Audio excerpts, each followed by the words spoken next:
Bismillahirrahmanirrahim. Yuk sebentar lagi ah.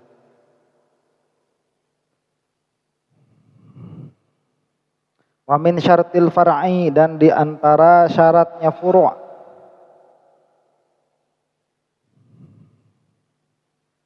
Di antara syaratnya furu'. Jadi kita sekarang bahas apa aja dulu? Syarat furu'nya dulu.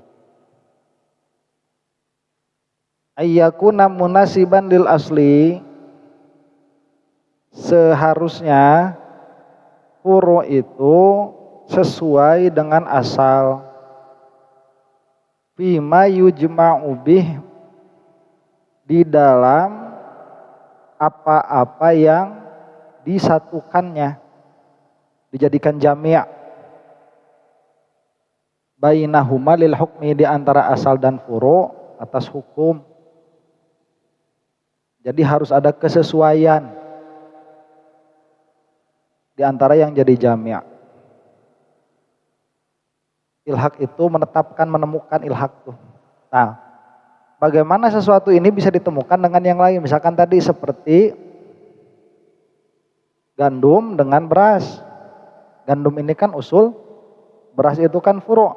Nah, jami'nya itu to'am. Ya to'am ini harus ada pada furu'.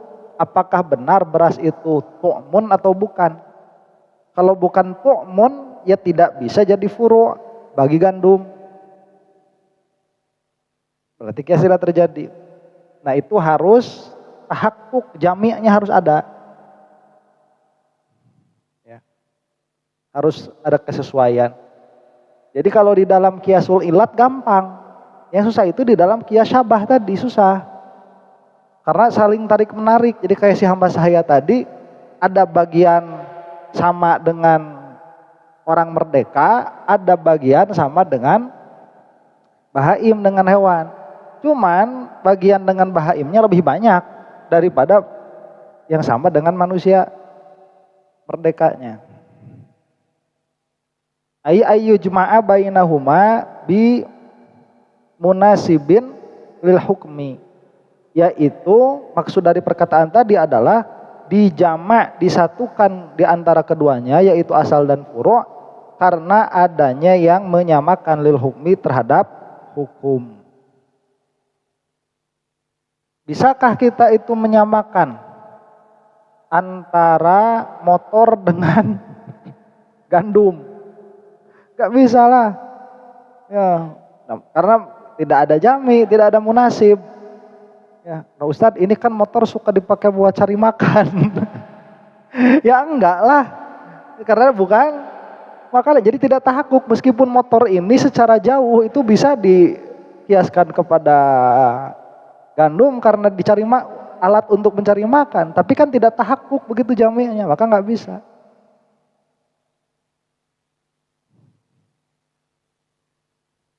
Oh, kalau yang membolehkan ya, yang membolehkan zakat dengan uang. Zakat apa? Zakat fitrah kan? Nah, yang membolehkan zakat fitrah dengan uang itu lihatnya dari mana ya? Kalau saya lihat bukan dari kias, karena nggak ada kiasnya, nggak ada jaminya. Coba apa zakat fitrah itu yang harus dikeluarkan? Kut itu makanan pokok itu kut itu yang dikeluarkan. Jadi kut itu ya apapun, mau kurma, mau gandum. Jadi kalau makanan pokoknya gandum, berarti yang dikeluarkannya gandum. Kalau makanan pokoknya itu beras, berarti beras kan? Justru beras ini nanti dikiaskan. Paham nggak? Kalau beras baru dikiaskan. Kan zaman Rasulullah mah nggak ada zakat beras, nggak ada. Zakatnya itu ya kurma, nggak ada bahasa kut, nggak ada. Kurma, gandum yang dizakati itu. Ya, soalnya tayin. Jadi kalau misalkan kita itu zohiriyah, kita pun di sini zakatnya harus gandum, harus kurma. Tetapi karena kita itu punya usul di dalam menentukan hukum, apa yang harus kamu keluarkan? Kan itu nanti pertanyaannya. Tatkala jatuh kewajiban untuk membayar zakat fitrah, apa yang harus kamu keluarkan? Nah, Syafi'iyah melihat yang dikeluarkan itu bukan ain gandum, bukan ain kurma yang wajibnya itu. Apa? Kutnya. Jadi dikiaskan, boleh tidak membayar dengan beras? Boleh. Kalau di Papua itu kan pakai aci itu apa? Sagu, pakai sagu, ya sagu. Di Papua sagu yang harus dikeluarkannya itu. Puro berarti dari apa? Dari kurma dan gandum.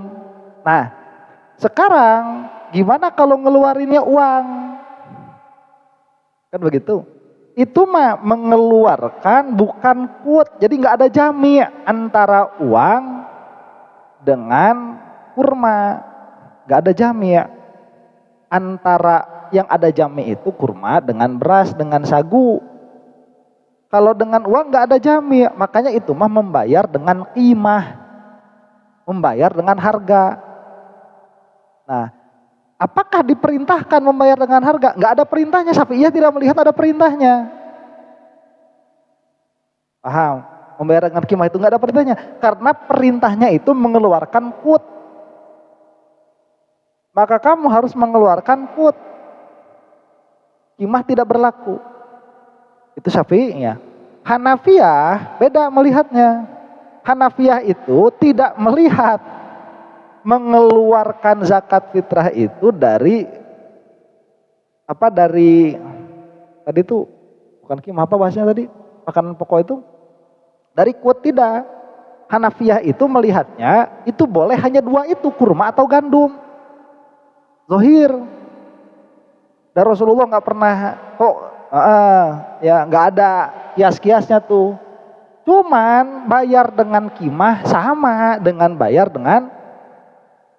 dengan qut, dengan ain apa yang disebutkan sama. Makanya boleh bayar pakai uang. Nah, yang nggak bakalan ada yang nerima itu bayar pakai uang seharga beras, nggak ada yang nerima. Kita mah gitu. Lihat ya, bayar pakai beras siapa yang boleh? Yang bilang boleh? Syafi'iyah. Bayar dengan uang seharga gandum atau kurma, siapa yang bilang boleh? Hanafiyah. Bayar dengan uang seharga beras, siapa yang bilang boleh? Nggak ada. Itu udah keluar dari madhab.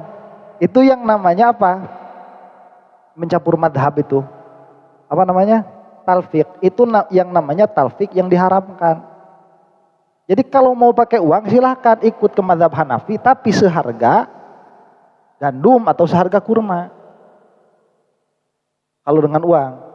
Kalau mau murah pakai dengan beras. Kalau pakai uang seharga beras tidak ada yang membolehkan. Ulama mazhab loh ya, tidak ada yang membolehkan. Kalau ajengan kita banyak yang membolehkan. Kalau ulama madhab tidak ada yang membolehkan, itu talfik yang diharamkan. Jadi kalau ilat gitu, coba lihat aja sekarang ya, ada tidak ilat jami' antara uang dengan qut? Gak ada jami'. Makanya tadi harus tahakkuk, tidak bisa dikiaskan. Beras dikiaskan dengan uang gak bisa. Gandum dikiaskan dengan uang gak bisa. Apalagi sampai 2 kali. Yang namanya kias itu kepada aslun, bukan kepada far'un. Jadi beras dikiaskan kepada kurma, uang dikiaskan kepada beras, itu nggak boleh. Jadi 2 kali. Karena mengkiaskan itu harus kepada usul, bukan kepada faraon. Paham? Ini nanti ada kias. Ini kias itu nanti bukan hanya di dalam hukum. Saya baru baca kemarin ini Imam Nawawi mengenai menghadiahkan bacaan kepada orang yang meninggal, kepada orang tua. Jadi begini, apakah amalan orang yang hidup itu sampai kepada yang sudah meninggal atau tidak? Nah, dalam obrolan ini ada beberapa ulama yang menyatakan tidak sampai mutlakon. Mau dari anak, mau dari tetangga, mau dari mantan. Ini gak ada yang sampai itu mutlakon, secara mutlak ada yang sampai. Dalilnya itu apa? Dalilnya itu Al-Quran, ya, yang mana manusia itu hanya akan mendapatkan apa yang dia kerjakan. Mutlakon, secara amalan. Cuman ini mardud oleh jumhur, malah ijma, secara ijma ini mardud pendapat ini. Kenapa? Karena ada dalil sharih dari Rasulullah SAW yang itu idza mata ibnu Adam itu yang qata'a amaluhu illa bithalathin. Nah, karena ada hadis itu, maka yang tiga ini diterima mutlakon menurut ijma. Apa? Amal jariyah, ilmu yang bermanfaat, dan doa anak yang soleh. Ya. Nah, dari situ ini kan tiga ya. Ada hadis juga yang lain, yang mana ini kan doa. Yang mana ada anak bertemu dengan bapaknya. bukan itu. Bertanya, bukan bertemu. Jadi ada anak bertanya kepada Rasulullah SAW tentang nazar ibunya yang mau haji tapi keburu meninggal. Kata Rasulullah, apa pendapat kamu kalau ibu kamu itu punya hutang kepada manusia? Kata orang itu, ya harus dibayar. Begitu pula kepada Allah, itu lebih berhak untuk dibayar. Nah, berarti kan bukan cuma doa, tapi juga perbuatan. Jadi ijma ulama, perbuatan yang berasal dari tiga itu, terutama dari anak, itu sampai kepada orang tuanya. Oh, dikirimkan dengan niat itu, dengan niat. Nah, sekarang yang jadi permasalahan itu kan dari orang lain. Yang jadi permasalahan itu dari orang lain, bukan dari anak nih, bukan dari anak, dari orang lain. Dari orang lain bagaimana? Nah, dari orang lain itu nanti ada yang berpendapat banyak. Di antaranya itu yang mengatakan bahwa apabila mayit ini berwasiat sampai. Tapi kalau mayit ini tidak berwasiat tidak sampai. Ada yang mengatakan bahwa itu sampai secara mutlak. Ya.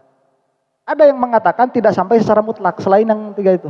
Yang mengatakan tidak sampai secara mutlak siapa? Imam Syafi'i. Itu qaulnya Imam Syafi'i shorihan. Enggak sampai kecuali yang tiga itu. Kecuali dari anak lain dan sebagainya. Itu Imam Syafi'i mutlakon tidak sampai. Tapi ashabnya Syafi'i mengatakan sampai. Memakai usulnya Imam Syafi'i, pakai kias. Pakai kias. Jadi kalau misalkan begini, misalkan ya contohnya nih. Ada dalil kan. Jadi kan secara umum ya, apa sih bahasanya itu? Illa masa'a itu ada dalam Al-Quran itu. Orang itu tidak akan mendapatkan kebaikan kecuali apa yang dia perbuat. Nah, nanti ada dalil-dalil yang khusus yang menyatakan amal ini sampai, amal ini sampai, amal ini sampai. Di antaranya itu apa? Di antaranya itu meringankan siksa kubur dengan wasilah pohon kurma yang masih basah. Nah, pohon kurma yang masih basah itu sebetulnya yang dicarinya itu barokah zikirnya kurma itu. Ini kan yusabbihu lahu ma fis samawati wa ma fil ardi. Jadi termasuk tasbih di dalamnya itu apa? Pohon kurmanya itu. Nah, jadi selama pohon kurma itu basah, disimpan di atas kuburan, maka tasbihnya itu bisa meringankan siksa kubur. Nah, kita ambil kias di situ kan apa ilatnya itu yang diharapkan apanya? Kan tasbihnya. Maka kita ambil bunga-bunga yang masih basah juga kita pakai taburkan dengan kias. Kias ini usulnya siapa? Usulnya Syafi'i. Makanya Syafi'iyahnya itu berbeda dengan Imam Syafi'i. Ini kan bukan hanya dalam masalah ini saja kan? Dalam banyak masalah, terutama nanti dalam masalah fikih juga sama seperti itu. Ya. Kemudian bacaan Al-Quran sama tuh dikiaskan dengan umroh, sama apa? Jami'nya itu fi'lul khair, perbuatan baik, syar'an, perbuatan baik secara syariat. Itu jami'nya. Apakah ini sampai gara-gara dari anaknya? Bukan, ini sampai gara-gara ini adalah perbuatan baik. Nah, perbuatan baik ini kalau misalkan ada dari selain umroh, dari selain doa, diantaranya apa? Membaca Fatihah, membaca zikir, itu pun akan sampai. Nah, itu pendapat ulama mutaakhirin. Cuman Imam Nawawi sendiri mengatakan, kata beliau yang lebih kuat secara dalil perkataan Imam Syafi'i yang awal. Gak sampai. Cuma 3 itu yang sampai. Itu perkataan siapa? Imam Nawawi. Jadi Imam Nawawi sendiri melihat dalilnya Imam Syafi'i lebih kuat. Nah, sekarang begini, ini kan khilaf sudah terjadi nih antara imam dan ashab. Ya, Imam Nawawi melihat perkataan Imam Syafi'i lebih kuat. Berarti kan ada khilaf. Nah, ada khilaf ini berarti di sisi Allah kan maznun. Ya. Terus kenapa kita ini kok masih melakukan? Udah jelas itu terkhilaf, kok masih melakukan? Nih, bedanya kita sama Wahabi di sini. Kalau si Wahabi mah ya, dia itu menjadikan perbuatan itu bid'ah. Paham ya?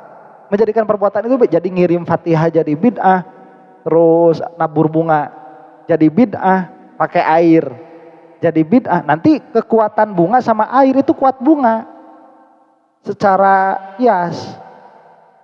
Kalau air kan berarti jaminya apa? Jaminya basah. Kalau air itu jaminya basah. Kalau Syekh Nawawi, Imam Nawawi melihat jaminya itu bukan basahnya itu, tapi hidupnya. Jadi dalam keadaan hidup, si ranting kurma tadi masih dalam keadaan hidup. Kalau basah kan masih dalam keadaan hidup, kalau kering kan sudah mati. Nah si bunga juga kan masih dalam keadaan hidup. Jadi ini apakah basahnya atau dalam keadaan hidupnya? Ya, yang jami hidup itu lebih kuat. Nah sekarang gini, kalaupun dalam kenyataannya tidak sampai, jadi apa itu yang sudah kita lakukan? Kita nih baca Quran buat ibu kita ya, atau buat guru kita, itu kan kalau kata Imam Syafi'i nggak sampai itu. Kalau buat guru, kalau buat ibu, kalau buat ibu pun nggak sampai, karena yang sampainya itu doa. Ya. Kalaupun di sisi Allah memang itu tidak sampai, karena seseorang itu hanya akan membawa apa yang dia usahakan, apa yang dia kerjakan. Terus jadi apa itu? Jadi amal kita. Makanya kenapa kita terus mengamalkan? Ya. Memang di dalam fikihnya Syafi'inya seperti itu. Sekarang nih ya, kalau misalkan kita sholat nih, kita itu punya sangkaan bahwa sholat kita itu tidak sah. Padahal di sisi Allah dia sah. Kemudian kita sholat lagi. Kita sholat itu jadi apa? Kalau kita punya qadha itu jadi qadha. Kalau kita nggak punya qadha, di sisi Allah jadi sunnah. Kalau si Wahabi mah itu jadi bid'ah. Nah itu bedanya. Beda pola pikir itu. Tetap jadi amal gitu mah, gak jadi bid'ah. Sok ya, misalkan nih kita yasinan malam Jumat. Yasinan malam Jumat itu karena kita punya i'tiqad baca yasin di malam Jumat beda dengan baca yasin di luar malam Jumat. Jadi kita itu kenapa baca yasin di malam Jumat? Karena kita mengharapkan fadilahnya, kita mengharapkan fadolnya. Yang mana fadolnya itu maznun, disangkakan ada. Ternyata di sisi Allah tidak ada fadilah membaca yasin malam Jumat itu. Lah terus baca yasinnya jadi apa? Jadi amalan normal kita mah gitu. Si Wahabi mah itu teh jadi bid'ah. Bukan lebar ya, bego. Bego. Iya, nggak melihat sisi itu. Jadi pada akhirnya mereka itu tidak boleh punya amalan yang tidak sorohatan disebutkan oleh Rasulullah SAW. Ya, padahal makanya kita gini, kalaupun misalkan ya membaca yasin malam Jumat itu dalilnya dhaif lah, atau taruhlah maudhu. Yang maudhu itu kan fadilahnya, bukan baca yasinnya. Adapun baca yasinnya masuk perintah umum membaca Al-Quran kapanpun, kecuali pada tempat yang dilarang. Itu bedanya tuh. Nah, jadi kias ini nanti bukan hanya pada hukum, tetapi juga pada amal. Yang mana sebetulnya kalau secara usul fikih mah ya hukum juga amal itu. Ya. Wa min syaratil asli ayyakuna sabitan bidalilin muttafaqin alaihi bainal khosmain, dan di antara syarat asal itu harus tetap dengan dalil yang disepakati di antara dua pihak yang berseteru. Dalam pengertian harus apa? Harus qot'i. Kalau asal itu tidak boleh, Zonni. Jadi tadi nih, boleh tidak mengkiaskan kias kepada kias? Kan nggak boleh kan? Harus kepada asal. Tapi kias ini bisa jadi asal kalau dua pihak ini musalamah. Iya, makanya banyak di Syafi'iyah, makanya Syafi'iyah lagi. Ya lo Syafi'iyah udah musalamah kok, ini sah nggak dikiaskan? Sah. Bisa jadi usul itu nanti. Kias kepada kias itu bisa jadi usul. Tapi kalau misalkan secara umum, karena kita ini sebetulnya begini ya, usul fikih itu bukan usul Syafi'i saja sebetulnya. Imam Syafi'i punya usul, Imam Malik punya usul, Imam Hanafi punya usul. Kan usulnya Syafi'i ini diperdebatkan dengan usulnya Maliki. Usulnya Maliki Syafi'i diperdebatkan dengan usulnya Hanafi, kan begitu. Nah, sekarang kalau kita misalkan mau membahas tentang hamba sahaya tadi, membahasnya bukan di antara Syafi'iyah, tapi antara Syafi'i dengan Maliki. Maliki ini kan melihat yang harta ya, harta anak yatim tuh. Maliki ini kan melihatnya tidak wajib zakat. Syafi'i kan melihatnya wajib zakat. Nah, mana yang benar di antara Maliki dan Syafi'i? Mana yang benar? Berarti kita kan harus mencari usul. Usulnya ini harus disepakati oleh keduanya. Kalau tidak disepakati oleh keduanya, ya di antara khosmain, ya akhirnya nggak bakalan ada titik temu begitu. Yang ini ngusulkan ke sana, yang ini ngusulkan, atau udah beda usul gitu, bakal beda produk. Paham? Makanya tadi kan jadinya itu apa, mutaroddid, kias syibih jadinya. Mutaroddid itu pasti bakal ada khilaf. Kalau yang kedua kan kias dalalah. Kalau kias dalalah itu terjadi karena apa? Karena kesamaran. Nah, jadi apa, jami'nya yang disangkakan itu. Ya, ini memang hartanya ya harta itu, usulnya harta itu. Tapi jami'nya ini beda. Ini mah dilihat keadaannya mukallaf, ini mah dilihat dalam keadaannya namin, berkembang. Paham? Usulnya sama, jami'nya ngelihat jami'nya bisa beda. Makanya aslun itu sedari awal harus sepakat bainal khosmain. Makanya kalau secara umum yang namanya usul ini harus nas nanti. Kalau sudah nas pasti sepakat sudah. Ya, tanya sama Syafi'i, apakah harta orang balik harus dizakati? Iya. Tanya Maliki. Iya juga, berarti kan sepakat usul tuh. Sah dia jadi usul. Kemudian jami'nya apa? Dengan harta anak kecil ini. Beda udah ngelihatnya nanti. Nah, cuman syarat usul sedari awal harus nas. Supaya tidak ada perbedaan. Kalau sedari awal ada perbedaan, itu nanti masuknya yas. Yang terakhir tuh. Yas apa? Syabah. Yas syabah. Liyakun al-qiyasu hujjatan alal khosmi, agar kias ini dia menjadi hujjah atas khosam. Khosam itu bisa berarti yang berdebat, bisa berarti yang bertanya. Kan yang bertanya harus musalamah. Pak Ustadz, ya, bagaimana hukumnya? Saya ini kan banyak sekali menjual jeruk. Berapa kamu jual jeruk? Ya 3 kontainer lah. Ya, 3 kontainer. Apakah jeruk saya ini bisa ditukarkan lagi dengan jeruk? Jeruk ya? Kata saya nggak bisa lah. Kenapa? Karena itu tu'mun. Itu makanan. Ustaz, saya mah tidak setuju. Kenapa? Karena jeruknya jeruk imitasi. Meskipun jeruk imitasi itu tu'mun tetap, ya nggak bakal nerima lah. Ya. Kalian nerima jeruk imitasi sekilo mau diganti sama jeruk apa? Jeruk asli, jeruk Sunquiz itu ya sekilo, nggak bisa. Kebetulan saya punya teman jualannya jeruk asli. Saya ini mau tuker, teman saya butuh jeruk imitasi, saya butuh jeruk asli. Itu kan, saya bilang nggak bisa. Loh kok nggak bisa? Kenapa? Itu tuh om. Gimana sih kata yang nanya itu, Ustadz bego, coba. Kayaknya ilat apa?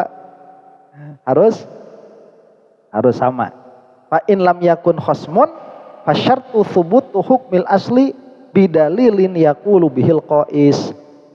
Apabila tidak ada khosam, nah ini yang nanya ya, apabila tidak ada khosam, tidak ada perdebatan, maka syaratnya itu apa? Tetapnya hukum asal dengan dalil yang mana qais itu mengatakannya. Qais itu yang mengkias.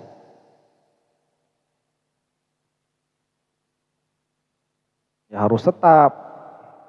Apa dalilnya? Ya pokoknya si mujtahid ini melihat bahwa ini adalah hukum asal yang mana hukum asal ini tetap di sisi mujtahid.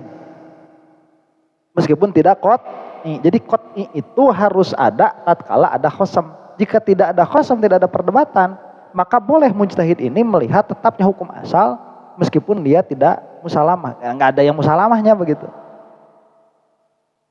Ya, jadi bisa nggak zonni di sisi zon mujtahid? Bisa. Sampai sini ada pertanyaan nggak?